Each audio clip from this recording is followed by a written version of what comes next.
how did I generate pseudo-random number? First, let's run the code. Because it takes some time, so I did that before starting video.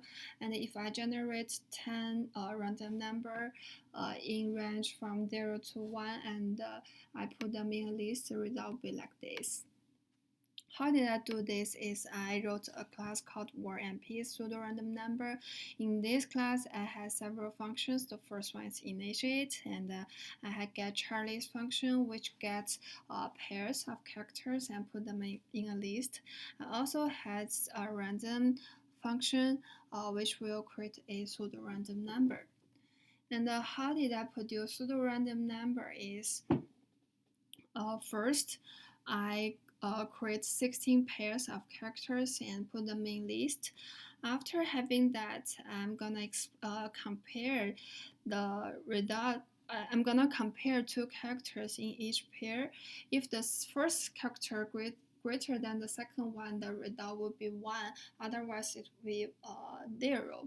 And then I'm gonna time this result by 1 second, 1 first, all the way to 1 over 2 power 16th. Because if we sum up the 1 seconds, 1 first, 1 is all the way to the 1 over 2 power 16th, the result will be very close to 1. And if we times each value by the result of the comparison of two characters, we can get our random number.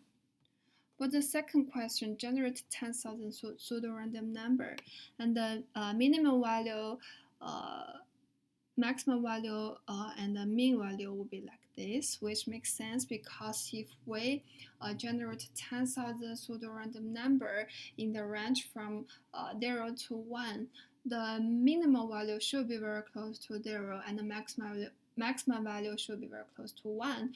And if we calculate the mean of all of this one number, it should be very close to 0.5.